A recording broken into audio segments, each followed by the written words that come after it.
दुईदिनिया संबलपुर गस्तरे आसिछंती ओडिशा मुख्यमंत्री मोहन चरण माझी। मुख्यमंत्री संबलपुर गस्तरे आसी प्रथमे मां समलेश्वरी आशीष लाभ करथिले। एहा परे संबलपुर समलेश्वरी मंदिर पार्श्वरे थिबा रिवर फ्रंटरे ईवी बसर उद्घाटन कार्यक्रम रे योगदान करी नूतन 25 टी ईवी बसर शुभारंभ करिसंती। परे मुख्यमंत्री निजे ईवी बसरे टिकेट काटी बस यात्रा करथिले। एही ईवी बसगुड़िक संबलपुर महानगर अंतर्गत समस्त स्थान को जीव, जहाँफल लोकों गमनागमन पर बेस सहायक हेब। तेबे एही अवसर में मुख्यमंत्री संबलपुर सहरवासी एही मास शेष सुधा आ 25 टी नूतन ईवी बसर व्यवस्था करेंगे बोली कहिसेंती। एहा सहित ईवी बस सुरुखुरु चलिबा सहित परिचालना नहीं अईठापाली निकटरे 13 एकरु ऊर्ध्व जमी नियाଯାଇଛି। सेही जमी रे ईवी बस टर्मिनाल निर्मित कराଯାଇ समस्त व्यवस्था कराଯିବ। एथिसहित ओडिशा सरकारक पक्षरु 238 कोटी अधिक आर्थिक व्यवस्था कराଯାଇଛି। नूतन शुभारंभ होइथिबा ईवी बस मानकरे दिव्यांग मानक पई सुव्यवस्था रहिछि। दिव्यांग माने सहजरे निज व्हील चेयर रे बसी भीतर को जाई परिबे और बाहर को आसी परिबे। बस रे डिजिटल पेमेंट व्यवस्था रहिबा सहित रिहातिर व्यवस्था मध्ये रहिछि। 2036 सुधा समृद्ध ओडिशा गठन लक्ष्य नै आम सरकार समस्त संबलपुर सहर समेत अन्य सहर में आनुषंगिक व्यवस्था करिबार लक्ष्य रखिछंती। उक्त कार्यक्रम अवसर में माननीय राजस्व मंत्री सुरेश पुजारी, पंचायतराज मंत्री रविनारायण नायक, संबलपुर विधायक श्री जयनारायण मिश्र, पूर्वतन विधायक श्री नाउरी नायक, भारतीय जनता पार्टी जिला सभापति रामचंद्र मेहर प्रमुख उपस्थित थिले। संबलपुर सहरवासी एक ऐतिहासिक दिन। संबलपुर सहरवासी किभली भाव सहर मध्य एवं सहर आखपाख अंचल तांकर गमनागमन को सुविधा करने सहज करने एवं सुरक्षार सहित जीवा आसवा करने आज ओडिशा सरकार तरफ आज 25 टी ई बस व्यवस्था जहाँ करा जाइतला आज तार शुभारंभ करागला। ये 25 टी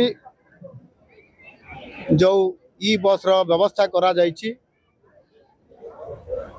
या सहित यही मासर शेष भितरे पुणी आउ 25 टी मध्य ई बस व्यवस्था करा होउछि, जोथि पाई कि जो संबलपुर पूरा सहर को ये कवर करिवो एवं जो लोक माने सहजरे सुविधार जीवा आसवा करेंगे तार व्यवस्था मध्य संपूर्ण भाव में सरकार तरफ सुनिश्चित करा जाउछि। यार मेंटेनेंस करने परिचालना करने एवं ये ई बस गुड़िक तार केमती चार्ज हम बैटेरी तापाई व्यवस्था आमर अईठापाली निकटरे 1.5 एकर अधिक जगार तार गोटे ई बस टर्मिनाल आमर क्रूड तरफ तार व्यवस्था करा जाइछि।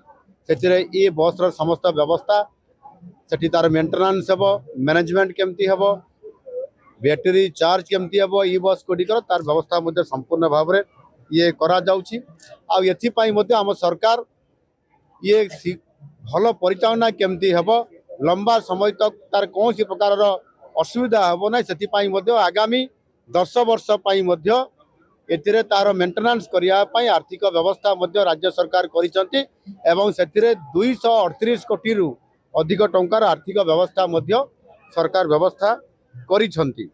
विशेष करी ए जो ई बस गुड़िक एथिरे आपनकर परिवेश प्रदूषण को किबड़ी भाव में कंट्रोल करिवो बा आद्य प्रदूषण हबो नाही एवं ता सहित सुरक्षा केमती सुरक्षार सहित जाई परिबे, भल सुविधा रे पाई परिबे, ये व्यवस्था करिबा सहित मध्य जो माने दिव्यांग अछंती, दिव्यांग माने मध्य सेमाने किबड़ी भाव में बस भितरे प्रवेश करि परिबे तार से प्रकार अरेंजमेंट मध्य करा जाइछि एवं सेमाने व्हील चेयर माध्यम रे बस भीतर को प्रवेश करिबे एवं बाहरला समय रे मध्य बाहरी परिबे। इन आउ आउट सहज रे हेई परिबो। ये बस रे तार संपूर्ण भाव में व्यवस्था ये मध्य आपनकर करा जाइछि एवं ता सहित मध्य जो आपनकर जो माने एथिरे जिबे तांकर सेथिरे डिजिटल पेमेंट सेमने करि परिबे, ताकू आउ कैश देवा पई पड़िबो नै, डिजिटल पेमेंट माध्यम रे सेमने करि परिबे एवं ताहा सहित मध्य सेथिरे तांकर आपणकर एथिरा रिहाती मध्य अछि जेतिकी तार प्रकृत रेट अच्छी ताठू कम पैसा रिहाती सर से जाई पारिबे।